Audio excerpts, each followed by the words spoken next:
the pain, got something to return to. Show the rage, don't let the smoke burn you. Your willpower keeps pushing you. Un mois d'émotion, un mois de défis. Participer à Mois sans tabac augmente vos chances de devenir ex-fumeur. Inscrivez-vous sur moissantsabat.fr.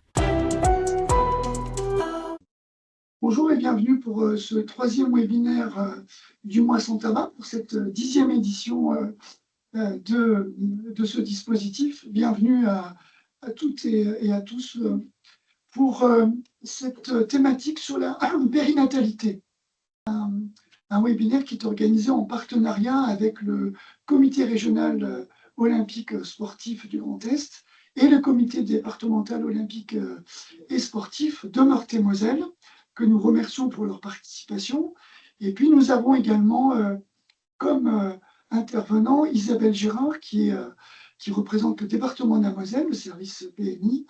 Et puis nous avons celle qui nous a accompagnés dans la rédaction du magazine sur le dossier périnatalité, le magazine Mois sans tabac, une édition papier et numérique que vous pouvez retrouver sur le site Mois sans tabac et qui va nous accompagner tout au long de ce webinaire. C'est Agnès Boussard qui a une double casquette, qui est à la fois sage-femme et tabacologue. Alors déjà, première question, Agnès, bonjour. En fait, on peut attendre de l'arrêt du tabac quand on est enceinte ou c'est intéressant d'être déjà dans la phase de conception, il faut essayer d'arrêter? Alors effectivement, oui, bonjour à tous, merci de m'avoir invité. Effectivement, c'est une question qui est très intéressante et même si la grossesse représente une motivation très importante chez la femme enceinte, il s'avère avec l'expérience que ça peut rester très compliqué parce qu'un tiers d'entre elles continue à fumer pendant la grossesse. Et non seulement c'est compliqué, mais on sait également que c'est une vraie perte de chance pour se retrouver enceinte, puisque le tabac diminue la fécondité, puisqu'on estime qu'elle est quand même réduite d'un tiers, ce qui n'est pas anodin. Pourquoi? Parce que donc, on va avoir un impact sur la réserve ovocytaire, on va avoir automatiquement un délai de conception augmenté. Chez l'homme, ne pas oublier également que le tabagisme a un impact sur la fertilité par une augmentation des malformations, une diminution du nombre et de la qualité des spermatozoïdes, en sachant en plus que vous avez une augmentation des troubles de l'érection chez l'homme. C'est la première cause d'impuissance masculine. Donc en fait, ce n'est pas simplement une histoire de femme, mais c'est aussi l'homme qui est concerné lorsqu'on veut concevoir, lorsqu'on veut arrêter le tabac pour améliorer la… Mais complètement, il faut effectivement bien le répandre ce problème parce que souvent, l'homme ne se sent pas forcément hyper concerné. Et on le sait, par exemple, dans le cadre de la prise en charge en procréation médicalement assistée, lorsque un couple a des difficultés pour concevoir, il est fortement conseillé, on incite et on propose un accompagnement quand un des partenaires ou les deux sont fumeurs, parce qu'en PMA notamment, on a quand même une réduction des chances de 50%. Donc c'est quelque chose qui est éminemment intéressant, en sachant toujours que de toute façon les bénéfices à l'arrêt sont très très rapides. Donc mieux vaut intervenir en amont pour régler d'éventuels problèmes de conception. Et puis, pour se retrouver alors qu'il y a un état de grossesse qui est objectivé, en étant finalement en étant beaucoup plus à l'aise, parce que ne pas oublier qu'une femme enceinte qui fume va culpabiliser énormément. Alors même, comme je le disais, que la motivation est très importante. Et c'est pour ça que moi, en tant que sage-femme, j'ai décidé de faire un DU de tabacologie afin de pouvoir proposer une aide efficace, parce que je voyais bien que c'était très compliqué. Très bien. Alors, qu'est-ce que vous avez, par exemple, un couple qui vous consulter, qui vient demander des conseils. Donc, le bébé est pas encore en route. Qu'est-ce que vous leur conseillez? C'est d'arrêter combien de temps avant d'essayer de démarrer? Il y a un délai entre l'arrêt du tabac et le moment où on veut concevoir, je dirais, avec moins de risques. Et il y a combien de temps entre l'arrêt du tabac et les essais? Alors, comme je disais tout à l'heure, hein, l'arrêt du tabac a des bénéfices immédiats. On peut rappeler que 24 heures après, il n'y a plus que de l'oxygène dans l'organisme. 3 jours après, les bronches se dilatent. Bien évidemment, quand vous avez une action anti-œstrogénique, il va falloir attendre peut-être un petit peu plus de temps afin que tout se rétablisse. Mais à partir du moment où vous avez un couple en face de vous, vous n'allez pas dire, mais attendez, c'est trop tard. Il n'est jamais trop tard. Donc, en fait, vous accompagnez toujours dans la bienveillance, en étant effectivement sur le même plan. Vous n'allez pas proposer un arrêt total immédiat si la personne en face de vous n'est pas dans ce schéma-là. Donc, le tabacologue, il a pour but de non seulement, effectivement, c'est un professionnel de santé, il va dire que l'arrêt du tabac est non seulement intéressant mais nécessaire, mais il va aussi prendre en compte l'individu en face de lui. C'est un accompagnement personnalisé.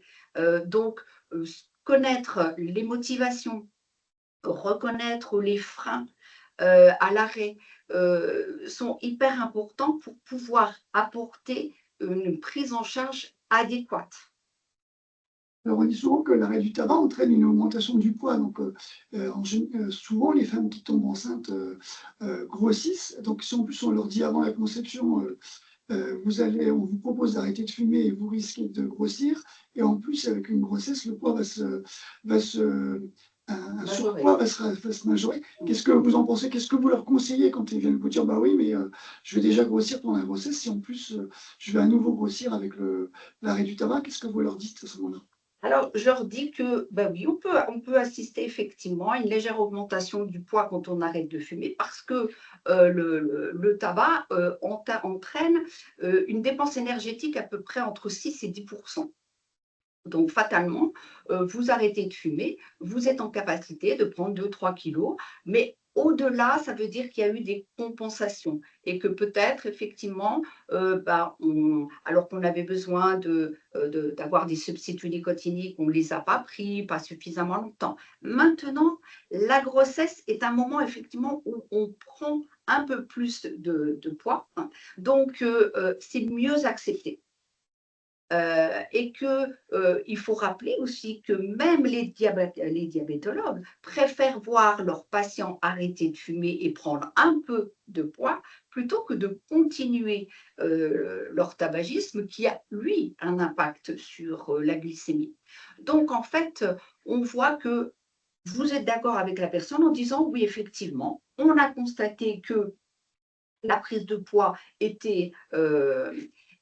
pouvait être présente, mais ça n'est pas inéluctable. En aménageant la prise en charge, en ayant des stratégies de substitution bien menées, vous arrivez finalement à ce que tout le monde y trouve son compte. Mais oui, ne pas négliger le fait que la prise de poids est peut-être un frein, mais on a les moyens de contourner ce problème-là. D'accord. Donc ça, c'est sur la première étape, lorsqu'on est dans une démarche d'avoir un enfant. Donc, si on passe dans la deuxième étape, donc la femme est enceinte. Donc, puisque en général, en termes de prévention, on est plutôt positif que négatif, quels vont être les bienfaits, comment dire, si la femme qui maintenant est enceinte arrête le tabac. Donc, elle n'a pas arrêté au moment de la conception, et puis elle rencontre un professionnel de la prévention ou un professionnel de santé qui lui dit, bon, maintenant, il faut arrêter le tabac. Quels sont vous, quand vous êtes en face d'une femme qui est enceinte, quels sont les principaux bienfaits que le tabac va induire pendant cette grossesse? Toujours, dans un premier temps, féliciter la femme d'être là. C'est-à-dire que c'est une démarche qui est compliquée, l'arrêt du tabac. C'est une dépendance. Une dépendance, c'est quoi? C'est, un comportement qui a été renforcé par un produit. C'est-à-dire que je suis dans l'obligation de consommer, sinon je ne vais pas bien. Donc on voit à quel point la démarche peut être très compliquée. Donc avant toute chose, c'est apaiser, rassurer, en disant: «Nous avons les moyens, on a la chance dans la prise en charge du tabac, d'avoir le produit de substitution qui convient parfaitement». Ce n'est pas le cas dans toutes les drogues.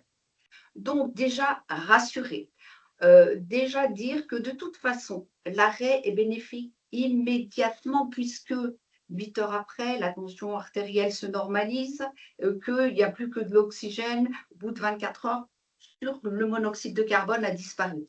Or, ce que l'on sait, c'est que c'est la fumée qui présente les les dangers dans le tabac. Bien sûr que la nicotine à forte dose peut être également dangereuse, mais dans un premier temps, supprimer tout produit de combustion va avoir un impact positif sur la maman et donc sur le fœtus. Tout passe au niveau de la circulation entre la maman, sanguine entre la maman et le fœtus. Donc il va y avoir un bien-être fœtal immédiat. Et ça, c'est important de le dire. Ne pas oublier que le sang du bébé a une appétence pour le monoxyde de carbone plus élevée, c'est-à-dire une appétence, c'est-à-dire que la maman va avoir un taux de monoxyde de carbone dans son sang, je ne sais pas moi, égal à 1, et bien il sera plus important chez le bébé. En plus, il élimine moins rapidement. Donc, on voit bien qu'un fœtus est plus souvent fortement dosé en monoxyde de carbone et plus longtemps. Donc, oui, l'intérêt, c'est de dire 24 heures après, bingo, tout va bien. Et ça, c'est un facteur très, très motivant. C'est-à-dire que quand on parle, qui veut dire que, en fait, une femme enceinte, la future maman, quand elle continue à fumer, en fait, le bébé fume avec elle et respire, enfin, et comment dire, ingurgite, j'allais dire, encore plus de monoxyde de carbone que sa mère. tout à fait. Tout à fait.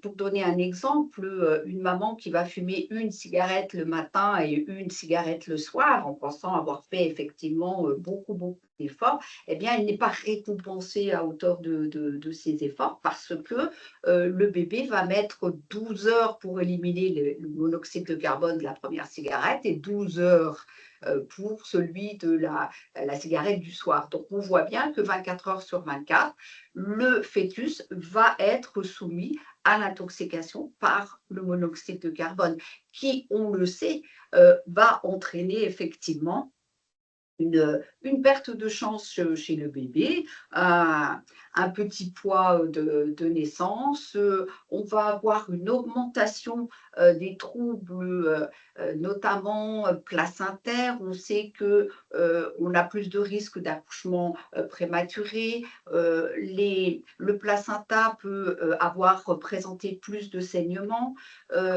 Et puis, on sait également que quand une maman fume pendant sa grossesse, eh bien, elle va multiplier par 4 le risque de voir son enfant devenir fumeur et fumeur dépendant.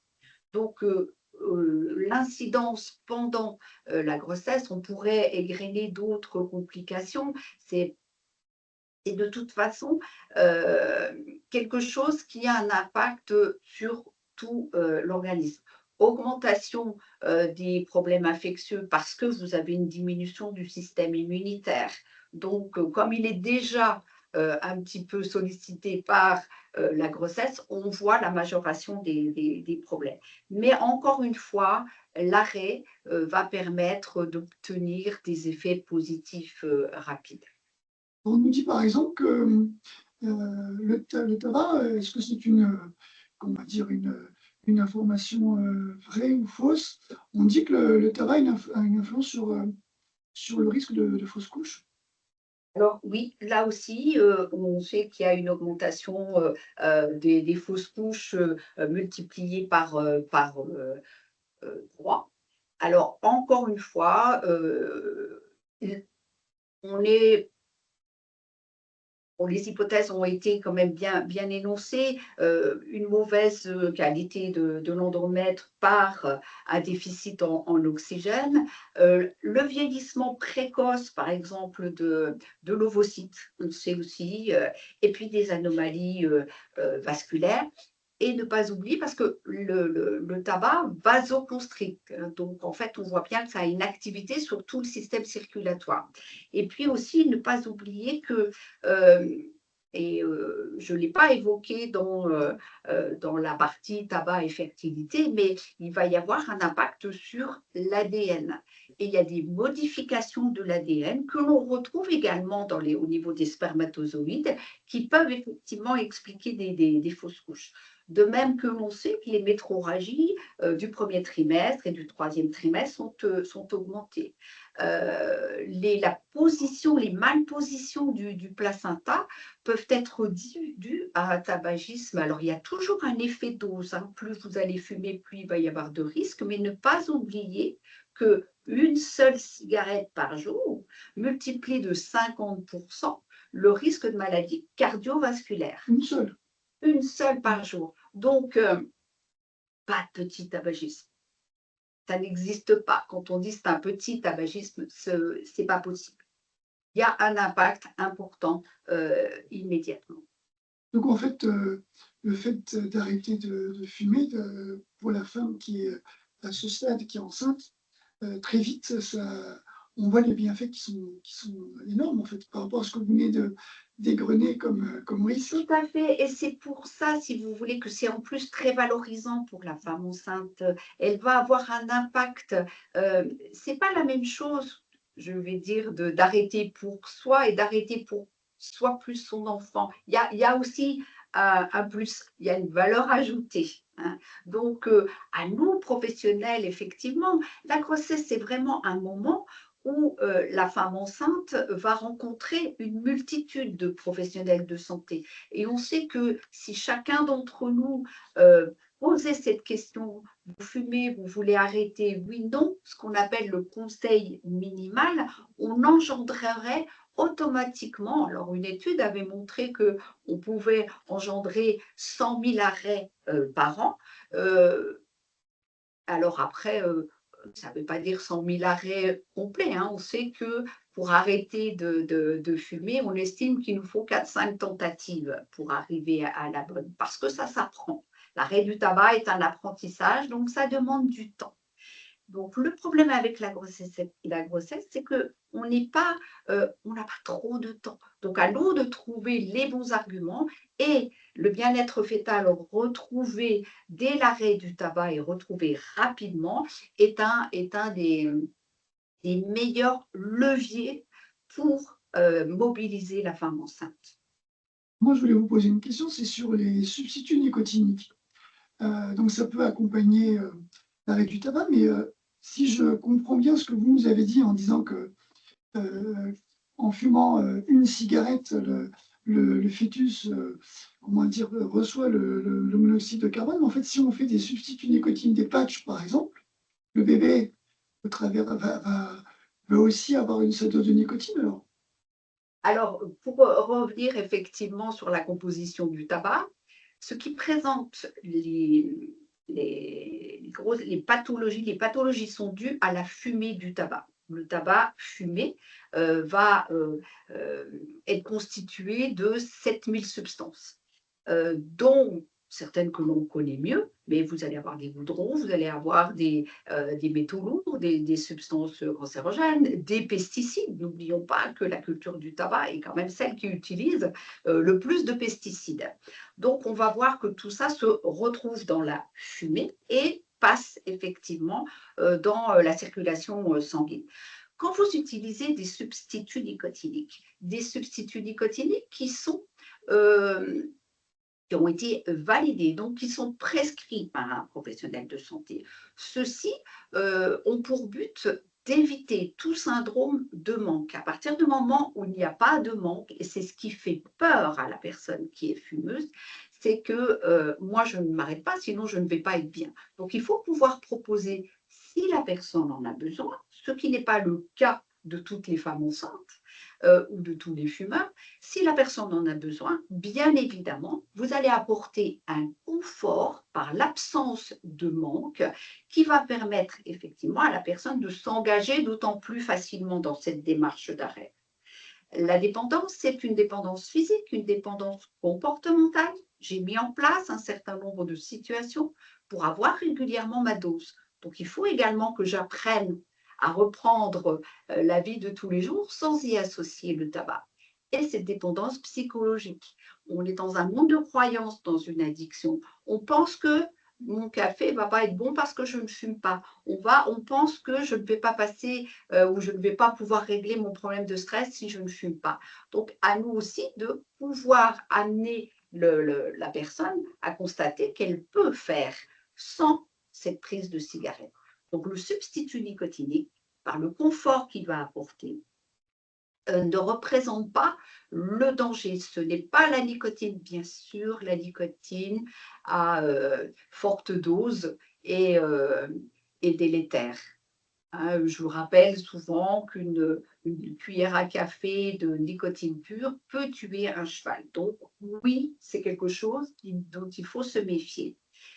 En revanche, vous arrêtez tous les produits fumés, vous allez avoir un impact positif immédiat. Le substitut nicotinique va apporter en temps et en heure voulu les besoins en nicotine. D'accord. Bon, merci pour cette réponse. Je vous invite au travers du chat à poser vos questions ou à lever la main si vous souhaitez intervenir. Tout le monde est le bienvenu. C'est un webinaire qui se veut interactif. Donc, on a vu l'étape de la conception, l'étape de la grossesse. Maintenant, la naissance arrive. La maman vient d'avoir son bébé. Donc, comment ça se passe avec l'impact du tabac sur cette période-là? Alors, pendant l'accouchement, une maman qui subit un tabagisme peut effectivement voir des des problèmes pendant l'accouchement avec l'oxygénation du bébé. Donc, il est important, en tant que professionnel de santé, de pouvoir apporter peut-être plus facilement de l'oxygène à cette maman qui accouche. Après, dans le postpartum, au moment de la naissance, n'oublions pas qu'un bébé peut effectivement faire un syndrome de sevrage tabagique. Un bébé qui a eu l'habitude d'avoir une dose de nicotine régulière pendant la grossesse va présenter un syndrome de manque par des pleurs plus fréquents, par une prise d'allaitement maternel plus compliquée. Et d'où l'intérêt de pouvoir apporter des soins de nursing adaptés à ce bébé, ce qui permettra également de rassurer la maman et de la déculpabiliser en lui montrant qu'elle sait faire. De même que l'allaitement maternel, même si le tabagisme a un impact sur la qualité de l'allaitement par une diminution des lipides, par une augmentation de la quantité, il faut prôner l'allaitement maternel qui de toute façon renforce les liens et apporte toujours la meilleure alimentation, représente toujours la meilleure alimentation pour le bébé. Donc il faut savoir qu'effectivement, le syndrome de sevrage existe. Parce qu'à ce moment-là, on ne peut pas donner quand le bébé est né, on ne peut pas lui filer de patch. Alors, pour le bébé, non, on va éviter. Donc, c'est pour ça, si vous voulez, que quand vous identifiez une maman qui est fumeuse, même pendant le 3e trimestre de sa grossesse, vous pouvez lui proposer des substituts nicotiniques. Parce que en lui proposant des substituts, on va essayer de faire en sorte d'arriver à une dose de nicotine en fin de grossesse moins importante qui permettra d'éviter un syndrome de sevrage important. Il existe un syndrome de sevrage, mais c'est vrai qu'on l'a pris beaucoup plus en compte chez chez les mamans héroïnomanes ou consommatrices d'autres drogues. Mais ça existe parfaitement, il faut le savoir, il faut en tenir compte et de toute façon déculpabiliser la maman toujours euh, pour pour lui montrer, ne pas oublier que le tabagisme est une maladie. Donc, on ne va pas culpabiliser une maman diabétique qui est enceinte. Donc, on n'a pas à culpabiliser une maman fumeuse qui est enceinte ou qui vient d'accoucher. Moi, ça me paraît quelque chose de très, très important à, à promouvoir. Et donc, à savoir aussi que dans le développement de l'enfant, on a constaté qu'un tabagisme euh, pendant la grossesse eh bien, engendrait des asthmes plus fréquents, des problèmes respiratoires plus fréquents, avec des infections ORL plus élevées, et puis également des troubles du comportement, avec une hyperactivité, avec un déficit de l'attention. Et c'est pour ça qu'il est important aussi de rappeler que si le conjoint est fumeur, il faut pouvoir lui proposer également un, un accompagnement et puis prôner le domicile sans tabac. Ça, c'est très important puisque le tabagisme passif a également un impact sur le risque pour les enfants de développer des maladies respiratoires et puis d'avoir des troubles du comportement et de devenir par la suite eux-mêmes fumeurs et fumeurs dépendants. Donc, c'est une prise en charge au long cours il y a un fil, on déroule un fil et on doit pouvoir permettre à la femme de bénéficier d'un accompagnement. N'oublions pas que le tabagisme, c'est un comportement. Vous avez appris à fumer à tel moment, à tel endroit. Et donc, la femme enceinte qui va accoucher va se retrouver sans cette grossesse-là. Donc, elle va être plus à risque de reprendre un comportement antérieur. Donc, à nous de lui proposer de poursuivre dans l'arrêt du tabac, puisqu'elle a réussi à le faire pendant X temps, de prolonger cet arrêt.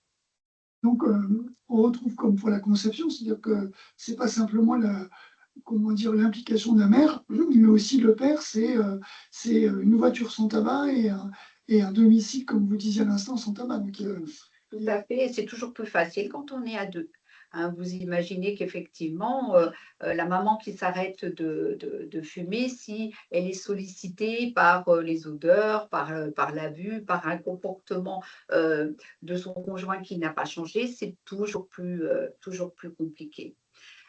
Maintenant, il faut savoir aussi dire qu'il n'y a pas de petite victoire dans l'arrêt du tabac. Donc, si on obtient un domicile non fumeur et que le conjoint va fumer à l'extérieur, eh bien, on prend. Il faut tout prendre et poursuivre l'accompagnement pour obtenir plutôt et faire constater à la personne qu'elle se sent mieux. Donc, si elle se sent mieux, elle va vouloir continuer. Et ça, c'est important. Et encore une fois, ne pas culpabiliser. Une drogue, être dans une addiction, c'est quelque chose de particulier, ça représente quelque chose. Donc, à nous de trouver ce qui va percuter chez la personne. Donc, la prise en charge personnalisée est éminemment importante. Alors, nous avons des questions qui nous sont posées par les participants. Est-ce que la cigarette électronique peut être un substitut sans risque? Alors, la cigarette électronique, qui commence par être bien étudiée maintenant, présente un avantage énorme, c'est qu'effectivement, vous avez un produit sans combustion. Maintenant, les études ont permis de démontrer que vous aviez toujours tout de même des particules fines, vous aviez des métaux lourds, et puis vous avez, pour faire cette nébulisation, cette vapeur d'eau, on utilise du propylène de glycol et de la glycérine végétale. Et on sait par exemple, on a vu que des personnes qui utilisent la vapoteuse à à domicile, dans une pièce fermée, vous allez avoir sur les murs, sur les meubles, un film un peu gras. Donc, c'est pour ça qu'on dit que, au niveau pulmonaire, ce film gras pouvait se retrouver. Par définition, même si c'est quelque chose de végétal, ça n'a pas pour vocation de se retrouver dans des poumons. Alors oui, vous avez quelque chose qui est moins toxique, mais on sait que les personnes qui arrêtent avec les vapoteuses, on préfère dire vapoteuse plutôt que cigarette électronique parce que vous avez toujours cigarette. Or, dans un cerveau, il faut plus dire à son cerveau je fume la vapoteuse, on dit je vapote. Donc, on part déjà dans un autre état d'esprit. Donc, il faut savoir que chez la femme enceinte, ce substitut-là n'est pas recommandé.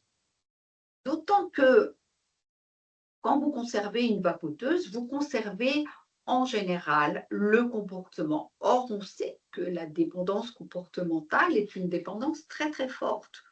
Donc finalement, en arrêtant, si vous décidez d'arrêter, plutôt effectivement aller, et notamment pour la femme enceinte, vers ces substituts nicotiniques qui sont validés parce qu'ils ont fait la preuve de leur efficacité sans nocivité.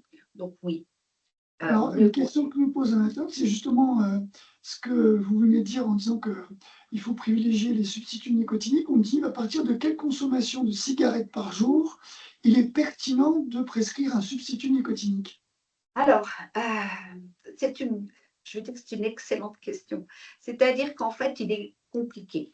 Bien sûr que dans votre approche auprès du fumeur ou de la fumeuse, il va y avoir cette fameuse question par les tests de Fagerström qui nous permettent de connaître la dépendance physique. De toute façon, donc la première, c'est combien de temps après votre réveil vous consommez. Plus le délai est court, plus on peut estimer que effectivement la dépendance est forte, puisque les petits récepteurs à la nicotine pendant la nuit se sont désactivés, n'ont plus leur produit, donc ils réclament leur dose. Et plus ils vont réclamer la dose rapidement au lever, plus on peut considérer que la dépendance est forte.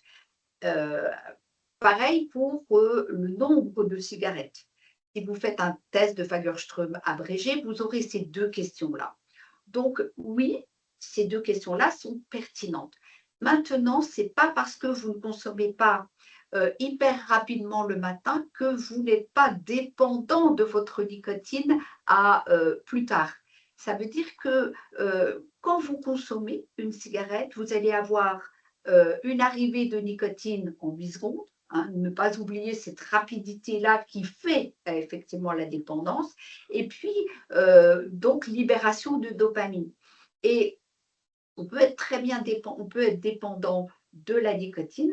Donc moi, j'ai envie de dire que s'il n'y a pas beaucoup de cigarettes, mais que la personne a beaucoup de mal à modifier son comportement, eh bien, proposons-lui des substituts nicotiniques. Ça peut être par voie orale. Il y a des gommes, il y a des pastilles, il y a l'inhaleur, il y a le spray. On a la chance d'avoir quand même un panel de substituts nicotiniques intéressants. On ne va pas forcément effectivement proposer un patch immédiatement, mais on va tester et proposer de prendre des pastilles s'il n'y a pas une consommation très importante ou des gommes. Rappelez toujours la façon d'utiliser un produit pour que ça soit efficace. Justement, toujours par rapport à ce que vous indiquez, Agnès, sur les TSN, une autre question, c'est, alors c'est peut-être plutôt individualisé, c'était à quel rythme réduit-on le dosage des TSN lors de la grossesse? Voilà, vous avez répondu. Dans la question, vous avez la réponse, c'est-à-dire que, sachant que la dépendance est une triple dépendance physique, comportementale et psychologique, il faut qu'on matche tout en même temps. Et donc, si vous voyez que la modification comportementale s'installe facilement, que la personne a pu, alors qu'elle avait l'habitude de prendre un café avec sa cigarette, eh bien, détacher le café, le prendre dans un autre endroit ou effectivement peut-être prendre une autre boisson, ou quand elle avait l'habitude d'être sur son téléphone, de sortir une cigarette, et bien, faire différemment. On va pouvoir effectivement se dire, eh bien, si on utilisait des substituts nicotiniques, notamment les patchs, pourquoi pas faire un mois à un dosage et pour passer à un dosage inférieur le mois suivant. Il faut savoir qu'au tout début de la mise sur le marché et de la connaissance des substituts nicotiniques, c'est vrai que classiquement, on disait 3 à 6 mois, c'est largement suffisant. On s'est rendu compte qu'on était un peu trop rapide. Modifier un comportement, ça demande du temps. Ce qui veut dire que si vous aviez l'habitude de fumer plus à tel endroit, eh bien, il va falloir travailler cet endroit-là. Mais si vous aviez l'habitude d'être consommateur pendant les vacances, ce qui est un classique, eh bien, il va falloir rencontrer ces circonstances-là. Donc, il va falloir travailler sur le long terme. S'il faut utiliser des substituts nicotiniques, alors pendant 6 mois, pendant 1 an, pendant plus, on a envie de dire peu importe. Vous êtes de toute façon dans la réduction des risques immédiats. Et je veux ajouter, en parlant de réduction des risques, cette possibilité d'arrêter de fumer. Alors, chez les femmes enceintes, on est plus pressé. Donc, on va toujours prôner l'arrêt du tabac total le plus rapidement possible. Mais chez les autres consommateurs, il faut savoir que l'on peut proposer ce qu'on appelle la réduction des risques par un apport en substitut nicotinique avec progressivement une baisse de la consommation de tabac. Vous augmentez les substituts nicotiniques, vous abaissez la consommation de tabac. Toujours pour amener le fumeur à ne pas craindre l'arrêt. Alors moi, j'ai un voisin qui connaît tout sur tout et qui me disait finalement, comment dire, moins grave que la cigarette, lui, il fume la chicha. Alors, est-ce qu'il a raison ou c'est une réponse tout à fait erronée? Oui, oui. Alors effectivement, hein, la chicha est un modèle de tabac fumé qui représente une toxicité largement supérieure. On estime que une bouffée de chicha représente une cigarette. Donc une session de 20 minutes de chicha, c'est entre 40 et 50 cigarettes par jour. Donc, on voit la toxicité sans oublier que souvent, la chicha se partage, se consomme à plusieurs. Vous avez aussi la chicha passive, ça existe, donc il va y avoir effectivement une inhalation secondaire. Et comme je dis, la chicha se partage. Ne pas oublier que les risques infectieux sont très importants. Vous ne changez pas l'embout de la chicha, vous le partagez, eh bien, vous allez avoir un risque accru notamment en temps de grippe, en temps de Covid, de partager les bactéries de votre voisin, les germes. On a un risque de contracter la tuberculose, l'herpès, et puis toutes les hépatites également, hein, c'est noté. La chicha, c'est un milieu chaud et humide. Donc, on voit que la prolifération bactérienne est très, très active. Et donc, attention, je dis souvent, il ne vous viendrait pas à l'esprit de partager votre brosse à dents, même avec votre meilleur ami. Donc, n'oubliez pas que avec la chicha, le partage de l'embout ne se fait pas. Et donc, la chicha représente une intoxication, de même que le joint de cannabis qui représente plus une intoxication, environ un joint, c'est 4 à 5 cigarettes. L'inhalation d'un joint est très très forte, donc vous avez plus de monoxyde de carbone, plus de goudron, plus de substances cancérogènes. Donc, pour une substitution de la cigarette, c'est ni la chicha ni le joint. On a bien compris. Voilà. Nous avons maintenant les bons médicaments qui conviennent. On a une autre question qui est la sage-femme peut prescrire les substituts à l'entourage de la femme jusqu'au quand? Alors, la sage-femme, effectivement, est habilitée à prescrire des substituts nicotiniques sur l'entourage. Et puis, écoutez, moi, j'ai envie de vous dire que elle peut lui prescrire autant que nécessaire. Ne pas oublier que la sage-femme, maintenant, a la possibilité également de suivre de faire le suivi gynécologique chez la femme enceinte et que, à ce titre-là, eh bien, la prescription de substituts nicotiniques au conjoint peut se faire en même temps. Très bien. Donc, merci pour les 3 étapes que vous nous avez présentées. Vous dites, je ne remets pas en cause la situation, vous dites que vous êtes tabacologue. C'est quoi un tabacologue en fait? Est-ce que vous pouvez nous dire un petit peu en quoi ça consiste? Alors, un tabacologue, c'est effectivement un professionnel de santé. Donc, ça peut être un médecin, ça peut être une infirmière, un infirmier, un kinésithérapeute, ça peut être un dentiste, ça peut être un pharmacien, ça peut être donc une sage-femme qui a été formée à cette spécialité. Donc, en fait, l'accompagnement du tabacologue, déjà, c'est la bienveillance, c'est-à-dire que culpabiliser un patient n'a jamais réussi à fonctionner. Je n'ai plus de retour. Ça marche quand même? Ouais. Donc, le tabacologue, c'est la personne qui va accompagner une personne dans sa démarche de sevrage. Donc, bien sûr, vous avez une première partie qui consiste à définir quel est le type de dépendance, si on est plus dans la dépendance physique, dans la dépendance comportementale, voire dans la dépendance psychologique. Donc, vous allez définir avec votre patient, votre patiente, ses objectifs. La démarche des petits pas a quelque chose de très intéressant dans la prise en charge du tabagisme, c'est qu'en fait, viser un objectif inatteignable est quasi impossible. Vous allez finalement, comme je dis, faire des refus d'obstacles. Donc, faire une prise en charge personnalisée, c'est s'adapter aux objectifs de votre patient. En fait, c'est un coach. Le coach sportif, il ne va pas vous faire faire ce que vous ne pouvez pas faire. Il va vous amener petit à petit à progresser et à augmenter vos compétences dans votre réussite. D'accord, bon, merci bien. Alors, on va donner la parole à d'autres aux intervenants qui sont venus aussi nous rejoindre. Et donc, il y a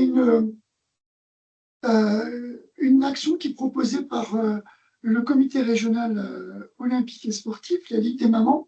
Et donc, on va donner la parole à Justine Schneider et à Mathilde Lemaire pour nous présenter un petit peu leur action. Et je crois que Guillaume met comment dire, le PowerPoint en fond d'écran. Oui, il y avait Justine. Attendez. Voilà. Oui, bonjour à tous. Je vais commencer et je donnerai la parole à Mathilde juste derrière pour parler de la Ligue des mamans. Donc, la Ligue des mamans, c'est un dispositif qui a été donc pensé pour accompagner les mamans ou alors les futures mamans tout au long de leur parcours. Donc, l'idée, c'était de proposer un espace bienveillant et accessible où elles peuvent trouver des réponses donc, par rapport à leur pratique sportive lors de cette phase de leur vie. Et que ça soit un soutien en fait dans leur quotidien.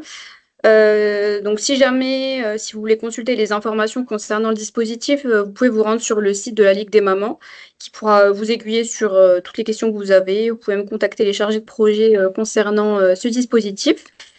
Et donc il se déploie sur toute la région du Grand Est actuellement et surtout dans notre département de la Meurthe-et-Moselle. il y a plusieurs structures associatives qui proposent directement des accompagnements dédiés aux mamans. Et en plus de ça, donc il y a des accompagnements aussi en présentiel qui se déroulent dans des structures le mardi matin à Lunéville, à Toul, ainsi qu'à Nancy. Et prochainement, grâce à un travail avec la CPTS de Meurthe-et-Moselle, il y aura de nouvelles activités qui seront aussi proposées pour ces mamans. Et donc, Mathilde Lemaire est une intervenante qui réalise des interventions en visioconférence, en fait. Donc, vous pouvez pratiquer directement avec elle des activités physiques adaptées. C'est des intervenantes qui changent chaque trimestre. Donc, ça permet d'apporter des nouveaux thèmes à chaque fois pour les mamans et de pratiquer aussi avec des activités variées, toujours dans la sécurité. Et vous pouvez aussi retrouver ces activités donc en replay, une fois que les intervenantes ont terminé. En fait, l'activité est enregistrée, vous pouvez la retrouver directement sur le site. Donc voilà. En sachant que la plupart des femmes qui rejoignent le dispositif, elles sont plutôt autour du 2e trimestre de grossesse et elles poursuivent aussi l'accompagnement après l'accouchement. Mais Mathilde en parlera beaucoup mieux que moi. Donc, je lui laisse la parole. Alors bonjour à tous, donc comme l'a dit Justine, donc moi je suis enseignante en activité physique adaptée et j'interviens dans le dispositif la Ligue des mamans et j'anime en fait chaque mardi depuis le mois de septembre et jusqu'au mois de décembre des séances d'activité physique adaptée donc en visio qui sont destinées aux femmes enceintes ou aux jeunes mamans. Donc, je souhaite juste faire un petit rappel sur déjà ce qu'est l'activité physique adaptée. Donc, pour ceux qui ne savent pas, donc c'est une activité physique qui est encadrée, qui est personnalisée et qui s'adapte aux capacités, aux besoins et aussi à l'état de santé de chaque personne qu'on accompagne. En périnatalité, du coup, l'activité physique adaptée, ça permet de proposer des exercices qui sont sécurisés, qui sont progressifs et qui tiennent compte justement de l'évolution de la grossesse, des inconforts possibles, des contre-indications éventuelles et aussi du niveau d'activité antérieur. Donc l'objectif de ce dispositif, c'est de faire bouger les mamans en toute sécurité, d'améliorer le bien-être et peut-être de prévenir certaines complications. Donc, il y a de nombreux bienfaits aussi de l'activité physique pendant la grossesse. Il y a un effet sur le bien-être psychologique, sur la gestion du stress, de l'anxiété, tout ce qui est dépression. Ça favorise la production d'endorphines, ce qui améliore l'humeur et la qualité donc, du sommeil. Donc, pour la maman, l'activité physique adaptée, ça va permettre d'améliorer le bien-être physique, le bien-être mental, la circulation sanguine, le souffle. Ça va permettre d'avoir une meilleure tolérance à la douleur lors de la grossesse et de l'accouchement. Ça améliore aussi la confiance en soi, l'estime de soi et la forme physique. Ça diminue le risque de diabète gestationnel, le risque de prééclampsie, les petits maux du quotidien, les maux de dos, peut-être des douleurs au niveau des genoux, etc. Ça peut diminuer aussi le risque de césarienne, ça diminue la prise de poids, l'hypertension artérielle et ça diminue, comme je l'ai dit avant aussi, le risque de dépression postpartum. Il y a aussi du coup des bénéfices donc, pour le bébé. Donc, il y a une amélioration justement des échanges entre le fœtus et la maman parce que le placenta, du coup, il est optimisé. Il y a une meilleure diffusion de l'oxygène au travers du placenta. Il y a une amélioration des mouvements respiratoires, un meilleur développement cérébral, donc toujours pour le fœtus, un meilleur développement du langage des apprentissages et aussi une sensation de bien-être. Pour le bébé, ça peut aussi diminuer le risque de poids trop important à la naissance. Et ça peut justement aussi limiter les risques de souffrir d'une détresse respiratoire à la naissance. Donc, concernant le lien justement entre l'activité physique, le tabac et la grossesse, donc moi, pour le coup, avec la Ligue des mamans, j'ai très très peu de mamans qui fument et qui refument après la grossesse, elles sont vraiment très très peu nombreuses. Mais on constate que l'arrêt du tabac, pour elles, ça peut entraîner du stress, des tensions et une sensation de manque. Et justement, l'activité physique, elle peut avoir justement un rôle de compensation, alors pas au sens strict d'un remplacement, mais ça peut offrir une réponse plus saine aux mêmes besoins qui sont déclenchés donc par le tabac. Ça peut leur permettre par exemple d'avoir un moment pour elles, de se recentrer, de retrouver une sensation de respiration agréable en travaillant justement par les exercices physiques sur la respiration. Ça peut aussi occuper les moments qui sont à risque quand elles ont des moments de manque. Et peut-être que l'activité physique, ça va justement leur servir à occuper ce manque-là. Donc l'activité physique adaptée, ça peut soutenir l'arrêt et ça peut aussi permettre d'éviter les rechutes postpartum. Donc on sait que c'est une période où la fatigue et où les changements hormonaux peuvent aussi favoriser un retour justement vers la cigarette. Donc pour certaines femmes qui fumaient justement avant la grossesse, l'APA, ça peut devenir une ressource, ça peut devenir une façon d'occuper un moment où elles auraient fumé, de retrouver une sensation de détente ou de respiration, et aussi de prendre conscience de leur capacité à mobiliser leur corps plutôt que de retomber justement dans des mauvaises habitudes. Donc voilà, pour faire un petit retour sur la Ligue des mamans, donc effectivement, c'est des séances hebdomadaires depuis le mois de septembre, ça change donc tous les trimestres. Il y a des profils qui sont assez variés, donc des femmes enceintes, des jeunes mamans, des personnes aussi qui ont des conditions physiques qui sont complètement différentes. Donc ça permet aussi aux différents intervenants de pouvoir s'adapter. Et effectivement, ce qu'on a remarqué, on avait fait passer un petit questionnaire. Pour le coup, sur ce dispositif-là, on a très peu de femmes enceintes fumeuses dans les groupes. Donc voilà un petit peu l'intervention que j'ai pu faire sur la Ligue des mamans.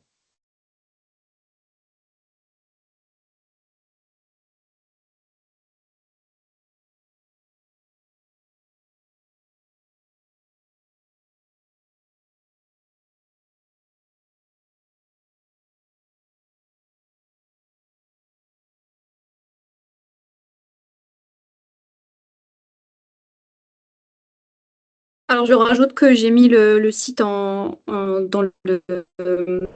l'espace conversation si jamais il y a des personnes qui sont curieuses d'aller regarder un petit peu le site, les informations et les intervenantes du moment. Et puis, je pense que Yves, tu pourras nous remettre les flyers que je t'avais envoyés sur la Ligue des mamans. Voilà, si jamais il y a des personnes qui sont intéressées ou qui a le compte-rendu de réunion, de webinaire, on pourra le mettre avec.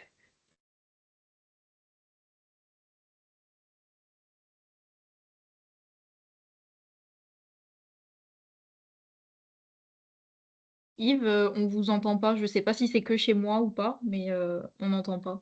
Vous m'entendez là? Ah, là, c'est bon, oui. Ouais. Je disais que pour les femmes qui souhaitent également être accompagnées, il y a des interlocuteurs, surtout interlocutrices de proximité sur les territoires. Ce sont tout ce qui est les services de Yves, PMI. c'est bon. Et nous avons donc comme invité la Moselle, le département de la Moselle, qui le département où on a la compétence pour accompagner et pour mettre en œuvre la politique PMI. Et nous avons avec nous Isabelle Girard. Bonjour Isabelle. Et qui va pouvoir nous présenter ce qui est fait en Moselle en termes de PMI. Donc les PMI, c'est bien ça, ce sont des structures de proximité pour les femmes. Oui, c'est ça. Alors, pour mettre un peu dans le contexte, donc moi je suis chargée de projet à la direction santé publique et promotion de la santé maternelle et infantile. En fait, on a changé de nom, on n'est plus PMI, on est PSMI maintenant. Bon, c'est une spécificité de la Moselle. Et donc en fait, on avait déjà essayé de mettre en place des actions Moi sans tabac dans le passé. En PMI, mais parce qu'on rencontre quand même beaucoup de personnes qui fument dans notre public. Mais ça n'avait pas pris parce que le tabac en périnatalité, c'est un sujet qui est assez stigmatisant, assez culpabilisant. Donc, on a décidé de faire des actions, on va dire, plus globales autour de la santé physique, santé mentale et des consommations. Et puis l'idée, c'était aussi de proposer une alternative au tabac. Donc, on a choisi cette année la marche nordique et les rando-poussettes.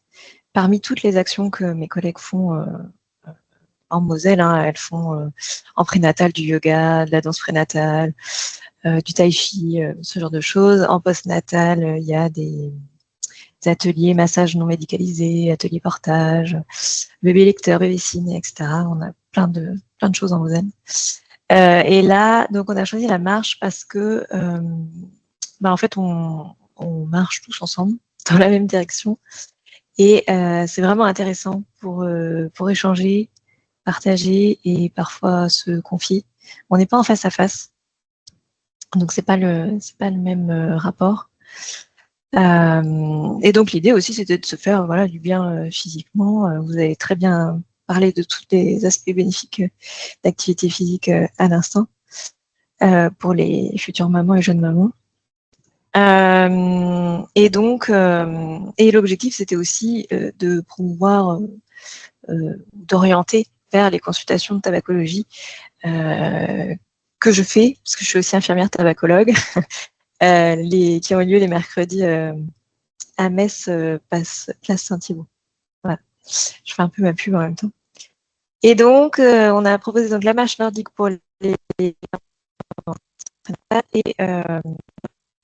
pour les parents postnatal. Et les sessions des marches nordiques, elles sont encore en cours pour le moment. Les rando-poussettes, on en a fait 2, donc au mois d'octobre, sur Metz et sur Creusewald. Et en tout, on a eu 8 personnes, donc 7 mamans et un conjoint.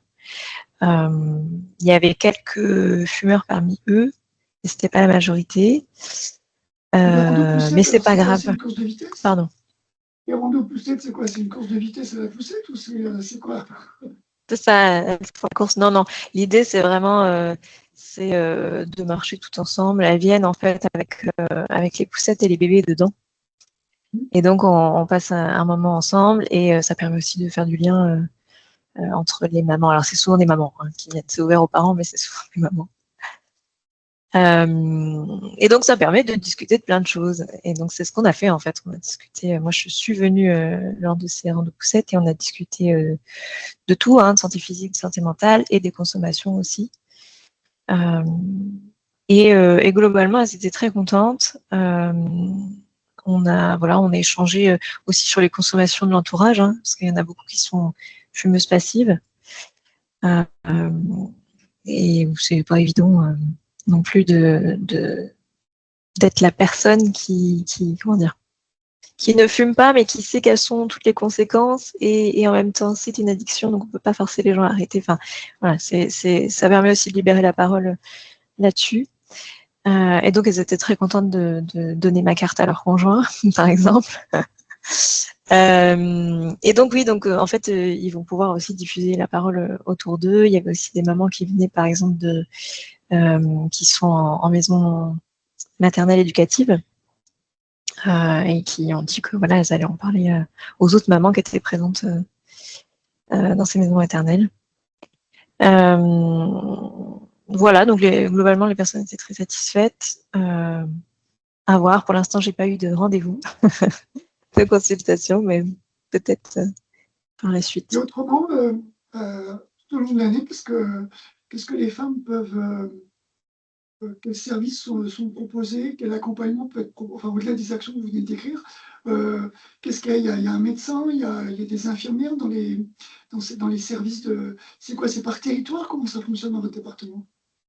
Oui, c'est ça. Alors, on a 5 territoires en Moselle.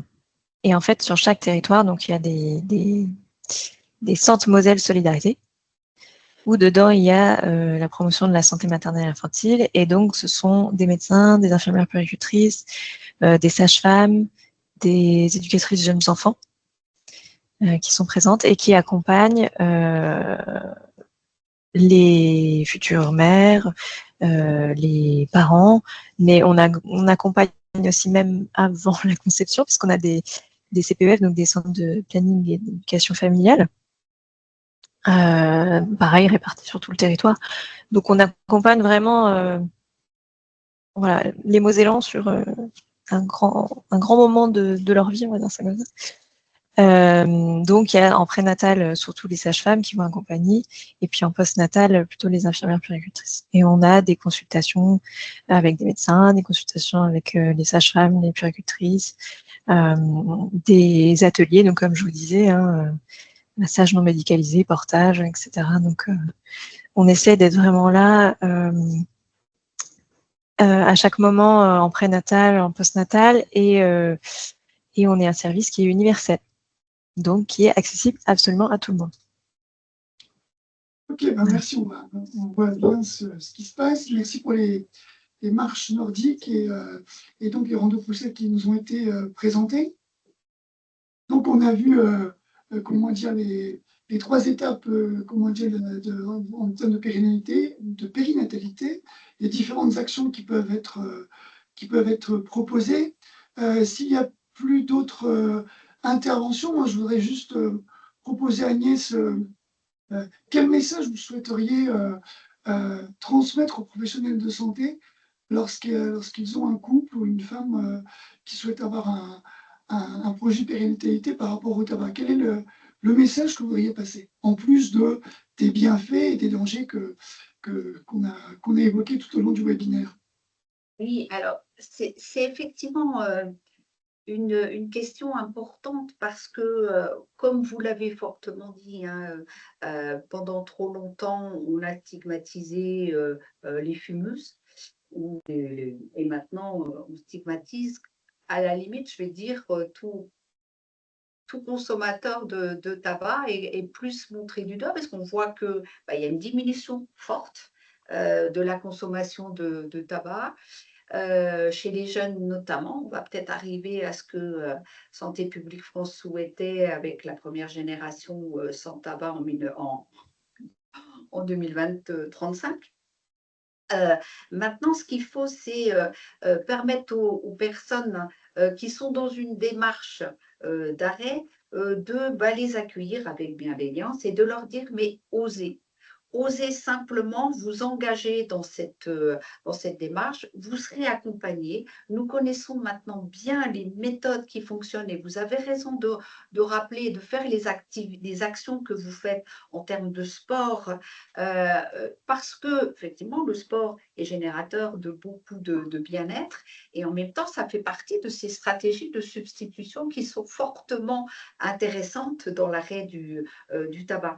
Et puis surtout dire aux personnes que finalement, comme c'est une maladie, arrêter de fumer, c'est aller vers le bien-être, c'est se réapproprier son comportement, ne plus être obligé de faire ce qu'on n'a même plus envie de faire. Il ne faut pas oublier qu'il y a plus de 70% des fumeurs qui veulent arrêter de fumer, mais qu'ils n'osent pas.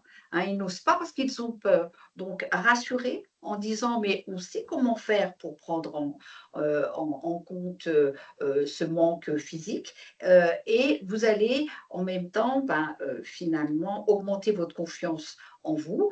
On le retrouve également dans le sport, mais c'est la même chose, c'est-à-dire devenir plus fort qu'une drogue, c'est quelque chose de très valorisant. Et surtout, dire que tout est possible. Tout est possible et que l'accompagnement majore les chances de réussite par 2. Donc, pouvoir proposer aux professionnels de santé également tout un panel de professionnels qui prennent en charge le tabac, c'est aussi important. Donc, il faut que les professionnels de santé puissent se référer à une liste de personnes vers qui ils peuvent orienter. Et ça, c'est important.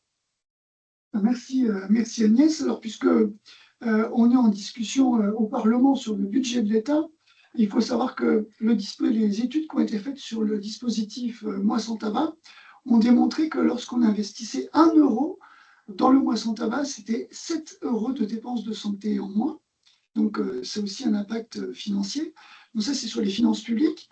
Et sur les finances privées des fumeurs, j'ai ici une petite roue qu'on utilise dans le cadre des accompagnements avec les fumeurs. Et donc, c'est une petite roue qui permet de voir, suivant votre consommation de cigarettes, combien vous dépensez. Alors moi, je prends l'exemple de quelqu'un qui fume 10 cigarettes par jour. eh bien, en une semaine, il a dépensé 43 euros, je vous passe les centimes, 43 euros. En un mois, c'est 187 euros. En un an, c'est 2250 euros que vous dépensez en fumant 10 cigarettes par jour. Et alors là, tenez-vous bien, si vous comptabilisez ça pendant 10 ans, eh bien, c'est 22 500 euros que vous aurez dépensé dans le tabac. Donc, si il y a l'aspect santé qui a été décliné, qui est bien évidemment le premier aspect de ce webinaire, il y a aussi l'aspect financier, si ça peut être le petit déclic qui, en plus, vous permet d'aller vers une réduction du tabac. D'ici là, vous retrouvez toutes les informations sur le site Moi sans tabac Grand Est. Et puis sur les réseaux sociaux, vous nous retrouvez sur LinkedIn et sur Instagram. Merci d'avoir participé à ce 3e webinaire. Et puis à très bientôt. Je vous souhaite un bon après-midi. Au revoir.